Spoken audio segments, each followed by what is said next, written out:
যেই বংশের মধ্যে একজন পতিব্রতা নারী আছেন, তার বংশ অত্যন্ত শুদ্ধ। পতিব্রতা মানে হচ্ছে যে পত্নীর ধর্ম হচ্ছে সে পতির কাজেই সবসময় ব্রতী হয়ে থাকে। ব্রতী মানে এই না যে তুমি না খেয়ে থাকলে, যেটা এখন ট্রেন্ড চলছে, এটা না। ব্রতী মানে হচ্ছে স্বামী সেবাতে তৎপর হয়ে থাকা, স্বামীকে মন, বাণী এবং শরীর দিয়ে সুখ প্রদান করা। আমরা যত সুস্বাদু জিনিসই খাবার খাই না কেন, কিন্তু পরদিন সেটা দেখবেন মলমূত্র রূপেই বেরিয়ে যায়। সেই জায়গাটাও অপবিত্রই, কেননা সেই জায়গা দিয়ে মলমূত্র বাইরে বেরিয়ে যায়। তাহলে শরীরের কোন অঙ্গটা সবচেয়ে ভালো, যে দিয়ে আপনি আপনার স্বামীর মনকে জয় করতে পারেন? দেখুন, যেই অঙ্গটা দিয়ে মলমূত্র বয়ে যায়, সেই অঙ্গ দিয়ে সুখ একটা বেশ্যাও দিতে পারে একটা যে কোনো পুরুষকে কিছু পয়সার বিনিময়ে। কিন্তু পতিব্রতা নারী, সে যোনি দিয়ে সুখ তো দেবেই তাকে, যদি স্বামীর ইচ্ছে হয়। তাছাড়া এই মুখ দিয়ে কিন্তু সে কখনোই স্বামীকে কষ্ট দেবে না, স্বামীর মনকে কখনোই ছোট করবে না, স্বামীর মনকে কখনোই দুঃখ দেবে না, স্বামীকে কখনো ক্রোধান্বিত হতে দেবে না। অর্থাৎ এই যে সুন্দর মুখখানা, এই যে ভগবান এত সুন্দর একখানা মুখ দিয়েছেন, দুটো সুন্দর সুন্দর ঠোঁটে দিয়েছেন, স্বাদ আস্বাদন করার জন্য, কথা মিষ্টি করে বলার জন্য এত সুন্দর একটা জিভ দিয়েছেন, এত সুন্দর সুন্দর দুটো নয়ন দিয়েছেন যে দুনিয়াকে দেখতে পাচ্ছেন, এত সুন্দর সুন্দর দুটো কর্ণ দিয়েছেন যে সব কিছু শুনতে পাচ্ছেন। সেই মুখ দিয়ে স্বামীকে যদি আপনি কঠোর বচন বলেন, আপনি যদি সেই চোখ রাঙিয়ে কথা বলেন, আপনি যদি কর্কশভাবে কথা বলেন, তাহলে আপনি স্বামীর প্রতি কি করে ব্রতী হলেন? আপনার তো কোনো ব্রতই কাজে লাগছে না। আপনি চাই সে একাদশী ব্রত করুন, চাই উপবাস ব্রত করুন, চাই আরো আপনি 100 জনকে প্রণাম করে আসুন না কেন, কিন্তু একমাত্র স্বামীকে যদি আপনি প্রণাম করতে না পারেন, যদি তাকে আপনি সুখ না পৌঁছাতে পারেন, এই দুনিয়ার সবাইকে প্রণাম করে আসেন, তারা সেই আশীর্বাদ দেবে না, তারা সেই মাফ করবে না, এবং তাদের মাফেও কোনো কিছু আসে যায় না। কেননা আপনি তো তাদের সাথে কোনো অপরাধ করেনই। কিন্তু আপনি অপরাধ কার সাথে করেছেন?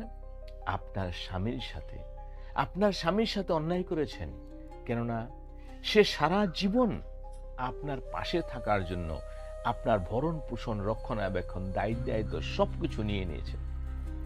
কিন্তু সেই স্বামীকে যদি আপনি ভাবেন সে যোনি লোভী বা আপনার স্তন লোভী, সেটা কিন্তু একদমই ধারণা ভুল। সে কিন্তু আপনাকে সুখ দেওয়ার জন্য এত পরিশ্রম করছে, এবং আপনি চোখ রাঙালেও, আপনি একটা আগুন ঝরানোর কথা বললেও সে চুপচাপ সহ্য করে। কেননা সে চায় না যে যাকে আমি ঘরের লক্ষ্মী করে নিয়ে এসেছি তার মনের কোনো রকম কষ্ট দিই। সেজন্য হাজারো কষ্ট হলেও বুকের মধ্যে চেপে রেখে সে আবার হাসে, তাকে আপনার মুখে হাসি ফোটানো যায়। কিন্তু আপনার মুখে হাসি ফোটে না, আপনি কোনো না কোনো একটা চিন্তা ভাবনা করে মনে মনে এবং ভাবনা করে সিদ্ধান্তে এসে আপনি সেই স্বামীকেই অপমান করছেন, তাকে অবহেলনা করছেন, তাকে চোখ রাঙিয়ে কথা বলছেন, তাকে একটা উগ্র স্বভাবের হয়ে কথাবার্তা বলছেন। মনে হচ্ছে এমন যেন আপনাকে ছাড়া তার গতি নেই, এমন ভাবনা, এমন অহংকার আপনার মধ্যে চলে আসার পরেই আপনি এমন ভাব করছেন। এতে কি হচ্ছে? এতে না ভগবান সন্তুষ্ট হচ্ছেন, না মাতা লক্ষ্মী সন্তুষ্ট হচ্ছেন, না মাতা সরস্বতী সন্তুষ্ট হচ্ছেন। অর্থাৎ আপনার ভিতরটা অসুরে, দাম্ভিকতায় এবং একটা হিংস্র প্রাণীতে পরিণত হয়ে গেছে আপনার হৃদয়টা। সেই জন্য যেখানে স্বয়ং ভগবান থাকছেন না, মাতা সরস্বতী থাকছেন না, মাতা লক্ষ্মী থাকছে না, সেখানে আপনি কি করে আশা করতে পারেন যে আপনার ঘরে সুখ শান্তি হবে, ধন সম্পত্তি আসবে, বা আপনার পরিবার খুব কুশল মঙ্গলে চলবে? কেননা আপনার ভিতরে ভগবান সৃষ্টির আগে থেকেই বা আপনার জন্ম থেকেই শরীরের মধ্যে সবকিছু দিয়ে দিয়েছে। কিন্তু সেই শরীরটা তখন অবধি অজ্ঞান।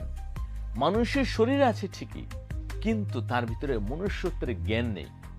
সেটা আমাদের উপার্জন করতে হয়, সেটা সম্বন্ধে আমাদের জানতে হয়, শিখতে হয় এবং আচরণ করতে হয়। আচরণটাই হচ্ছে মেন। যদি আপনি মানুষ হয়ে মানুষের মতো আচরণই না করতে পারেন, তাহলে একটা মানুষ আর একটা পশুর মধ্যে তফাৎ কি হলো? ওদের একটাই ধর্ম, পতিব্রতা ধর্ম, যে স্বামীর সুখের জন্য সে সবকিছু করতে পারে, সেটাই তার একমাত্র ধর্ম। একমাত্র স্বামীকেও যদি প্রণাম করে নেন আর দুনিয়ার মধ্যে কাউকে প্রণাম না করেন, তাহলেও আপনি স্বর্গলাভের অধিকারী হবেন এবং আপনি স্বামীর প্রতি আর দুর্ভাবনা করবেন না। কেননা যখন আপনি ঝুঁকবেন, তার চরণে প্রণাম করবেন, তখন আপনার মনের মধ্যে ভগবান আলাদা একটা কিছু দিয়ে দেবেন এবং আপনার স্বামীর মধ্যেও একটা আলাদা স্নেহ দিয়ে দেবেন।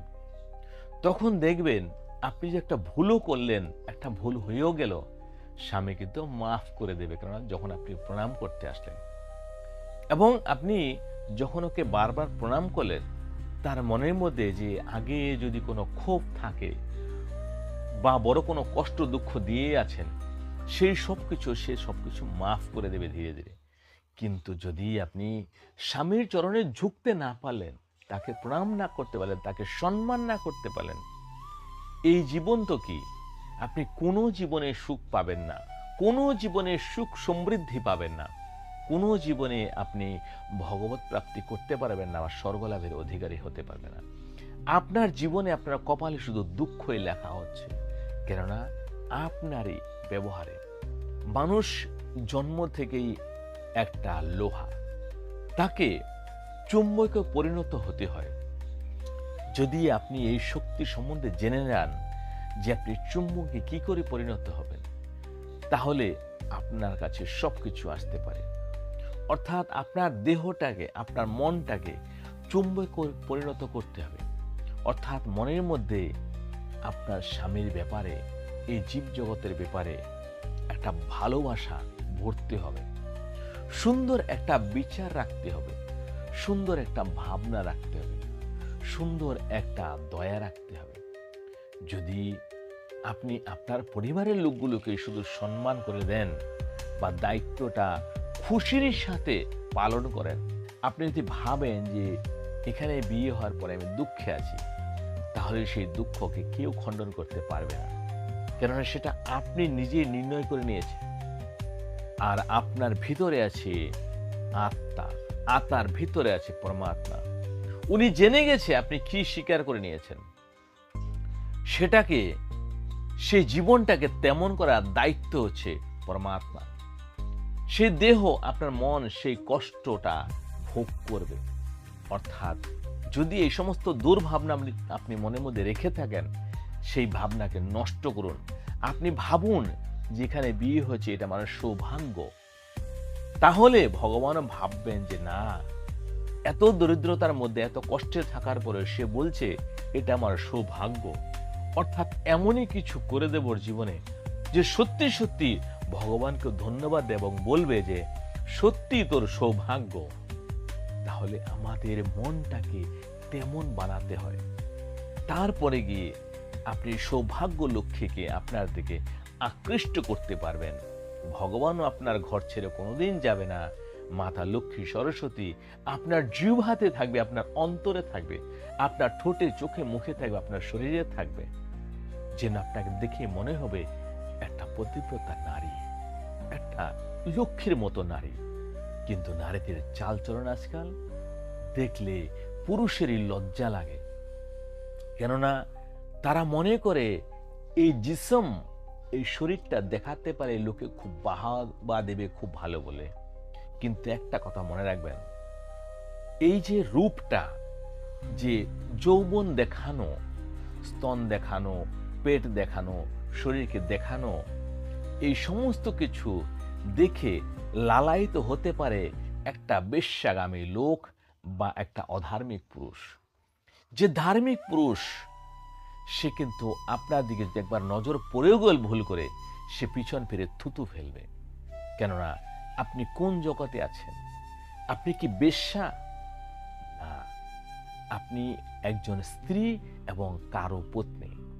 এই জিসম, এই শরীর দেখার অধিকারী একমাত্র আপনার স্বামী। অন্য কাউকে দেখালে সেটা অপরাধ হয়, মহাপাপ হয়। তাতে যে পুরুষ দেখবে তার মনের মধ্যে কামভাব উৎপন্ন হবে, সেও নরকে যাবে। আপনি যে দেখিয়েছেন, আপনিও নরকে যাবেন এবং আপনার সাজা হবে ডবল। এবার আপনি ভাবছেন নরক আর স্বর্গ দেখেছে কে? হ্যাঁ, এটা অনুভব করবেন। সামান্য একটু কিছু নিয়মও যদি পালন করতে পারেন আপনি ধীরে ধীরে অনুভব করবেন যে নরক কাকে বলে আর স্বর্গ কাকে বলে। এখন তো সমাজে অনেক মানুষ আছে যে জানেই না সে মানুষ, সে জিনিসটাও ভুলে গেছে যে সে একজন মনুষ্য শরীর পেয়েছে, সেটাও ভুলে গেছে।